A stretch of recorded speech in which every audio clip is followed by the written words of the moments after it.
Muy bien. Entonces, lo que vamos a ver hoy es más o menos por qué la Iglesia Católica tuvo tanto poder y tanta influencia en la Edad Media. A ver, entendamos. En la Edad Media se prohibía mucho y recordemos que la Edad Media estaba como su fundamento básico, ya como su fundamento base. La Edad Media era un momento donde no se podía dar mucho conocimiento, ¿ok? O sea, no había mucho realce en el avance del conocimiento. ¿Qué significa eso, chicos?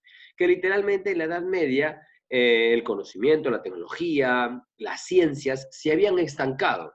Por ende, la investigación, la lectura, también se había estancado. Entonces, la Iglesia Católica va a entrar a aprovecharse de algunas circunstancias, ¿ok? Ya que literalmente la gente común del pueblo no tenía acceso a la Biblia, que solamente era leída literalmente por los clérigos, ¿ya?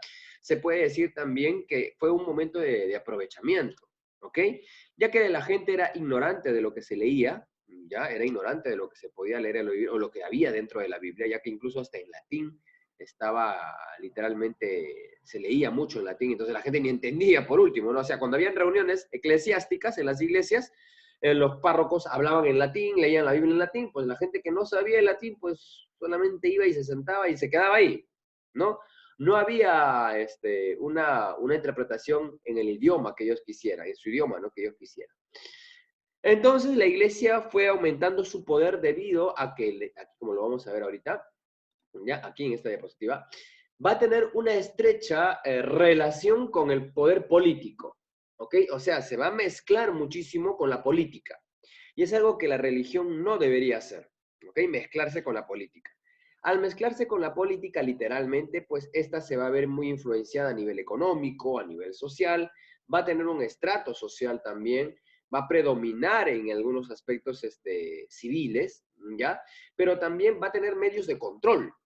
Ahora, mira, yo cómo es esta situación. A ver, escúchame, ¿ya?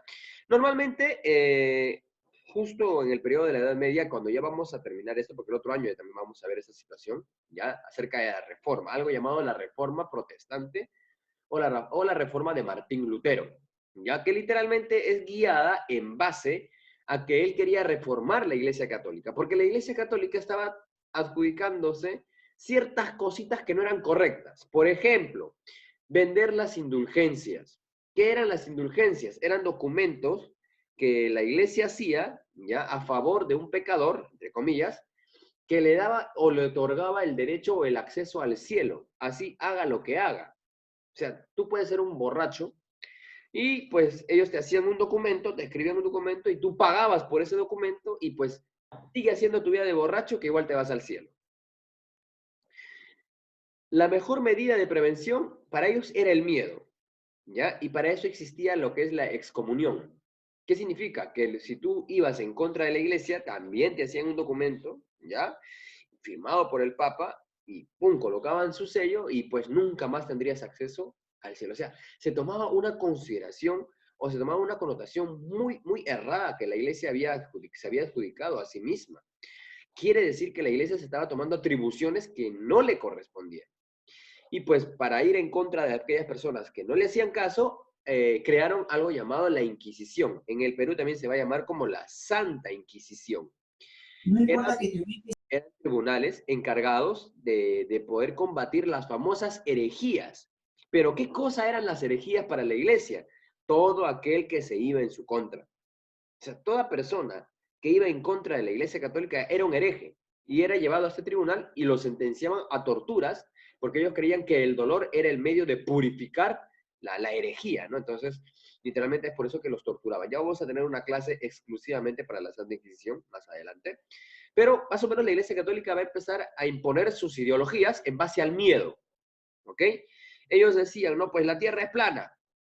No, ellos decían, la Tierra es plana. Y nadie tenía que contradecirle. Ellos decían, tenemos que pagar las indulgencias. Nadie los contradecía. Tienen que pagar los diezmos. Nadie los contradecía. Entonces, literalmente, aquella persona que se iba en contra siempre salía perseguida, enjuiciada o, en el peor de los casos, pues asesinada. Para ese tiempo aparecieron muchos hombres en la ciencia, pues apareció Nicolás Copérnico, aparecieron hombres en la matemática también, aparecieron hombres en la astronomía. Galileo Galilei, que fue un hombre que empezó a escribir cerca en ese periodo de la Edad Media, algunos panfletos acerca de que la Tierra no es plana. La Iglesia Católica decía la Tierra es el centro del universo, y eso no era cierto.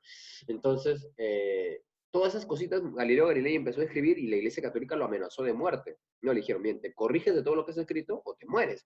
Y pues Galileo Galilei prefirió mantener sus escritos en secreto y seguir viviendo, ¿no? Entonces, es por eso que la Iglesia Católica empieza a tomar un poder muy preponderante. Y otro poder en el aspecto político era que ellos coronaban a los reyes. ¿Te acuerdas la clase pasada del CIRG? Que también tiene mucho que ver en esto, del Sacro Imperio Romano Germánico, donde los papas agarraban las coronas y recién, si el papa no te coronaba, no eras rey. Entonces, el papado se había tomado esa atribución también, ¿ok? Ahora, en este caso, ¿cómo se va a organizar el famoso clero? Se va por dos lados, ¿ya? Tenemos por un lado el clero secular y el clero regular. En el clero secular estaba el alto clero. O sea, ¿qué quiere decir? La gente de alta jerarquía. Y aquí estaban los papas, los arzobispos y los obispos. En el clero regular estaba el bajo clero, que eran los párrocos y sacerdotes que siempre estaban en constante comunicación con el pueblo. ¿Ok? Su organización en los territorios estaban distribuidas por tres, por parroquias, por diócesis y por arquidiócesis. Las parroquias estaban ubicadas en pequeños distritos, ¿ya? Una diócesis es una unión de distritos o una unión de parroquias. Y una arquidiócesis, pues, es la unión de lo que es la diócesis en sí. ¿Ok? Es una unión, es una cadena de una de otra. ¿Ok? Algunos sacerdotes, algunos párrocos, vivían aislados del mundo en los famosos monasterios, ¿ok? O también conventos. Los conventos o los monasterios estaban liderados por un abad, así se le decía, el abad. Y pues dentro de esos monasterios se les inducía a los sacerdotes a alejarse de las pasiones humanas para llevar una vida consagrada al Señor. Algo así era su cosmovisión. Y luego de esto, pues tenemos que después de toda la educación que ellos recibían en los monasterios, la primera orden religiosa, pues como los jesuitas, los franciscanos, los dominicos y cosas por el estilo, la primera religión, o la primera orden, perdón, religiosa fue la benedictina, ya que fue creado por Benito de Nurcia, el primer sacerdote con la primera camada, se podría decir así, de sacerdotes, denominados los benedictinos. ¿Ok? Vamos a continuar. Ahora, más o menos, esta era de cómo vivían los sacerdotes en su determinado lugar, ¿no? Siempre había, acá estaban los abats, ¿ya? Donde vivía el abad. Ellos estudiaban ciertos escritos. No se le daba mucho acceso a todos los escritos, ¿ya? Algunos escritos determinados, no estudiaban todo. Incluso la Biblia no la leían por completo. Algunos sacerdotes ni siquiera leían la Biblia, ¿ok? Pues la vivienda de los servicios, la iglesia, ¿ya? Literalmente esto era como una pequeña ciudadela donde literalmente el clero podía disfrutar de ciertos beneficios, ¿ok? Bien, ¿qué problemas, a qué problemas se enfrentó la iglesia? Porque literalmente, como ya hemos visto, muchas personas se opusieron a la iglesia, así también tuvieron ciertas dificultades. Por ejemplo, en el año 1054, en el Cisma del Oriente, se enfrentaron tanto el obispo Miguel Ceruliaro y el Papa León IX. Ahora, el conflicto de estos dos era porque la iglesia estaba yéndose a un aspecto más político que religioso. Entonces se les conocía más a los sacerdotes por ser más políticos que entrar en su terreno que es la religión. Y debido a eso, pues se va a crear algo denominado la Iglesia Ortodoxa en el año 1054, ¿ok? Liderado por Miguel de Cerulario, ¿ok? Luego está la querella de las investiduras. ¿Te acuerdas el tema del CIRG, del Sacro Imperio Romano Germánico? Ya. ¿Te acuerdas del el rey Enrique IV que se opuso a que no lo coronase ningún papa? Entonces, ahí fue el segundo problema.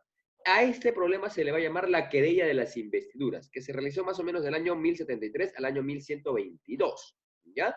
Pues, y esto se va a culminar, recuerda que el rey Enrique le va a pedir disculpas a Gregorio VII por haber hecho esa situación, ¿ya? Porque también le tuvo miedo a la excomulgación.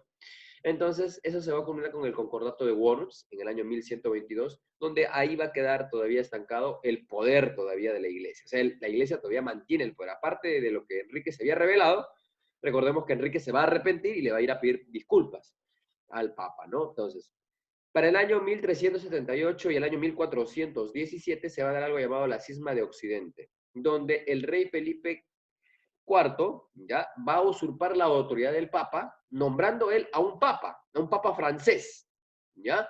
Y la Iglesia Católica, que radicaba en Roma, se va a rebelar también, o sea, va a ir como contraparte, va a elegir también a su Papa. Entonces, habían dos papas, ¿no? Un rey Felipe que quería literalmente mandar también a su papado, y Roma que también quería mandar a su papa. Entonces, en el conflicto de los papas, ¿ya? Va a llegar, literalmente, este conflicto va a ser liderado, ¿ya? O va a ganarlo la Iglesia Católica, y pues va a llegar a su fin en el Concilio de Constanza, en el año 1417, donde se va a validar al papa que Roma había elegido. ¿Ok? Entonces, más o menos, esto es cuál es el prospecto de lo que la iglesia medieval se ha ido. Ahora, en breve resumen, te lo hago de esta manera. La iglesia, pues, de ese tiempo era una, vamos a decirlo así, y vamos a decirlo a rajatabla, la iglesia medieval era una iglesia muy corrupta, ¿ok? Era muy corrupta. Se había manchado y se había magullado su ideología ella sola, metiéndose en la política, mezclándose con algunas circunstancias. Entonces, ¿dónde alcanza su mayor apogeo económico la iglesia católica? Es en la Edad Media.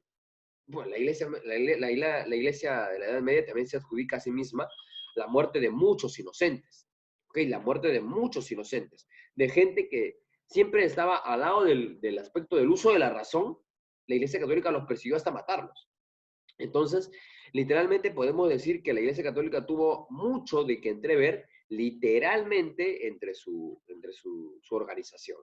Dejó muchas cosas que a través de toda su historia, pues pero hasta el día de hoy todavía sigue siendo un poder religioso que lidera en el mundo, pero pues entre su historia tiene muchas cosas que nos deja entrever en sí. Bien, chicos, eso ha sido la clase del día de hoy. Espero que en verdad les haya gustado y hayan aprendido algo.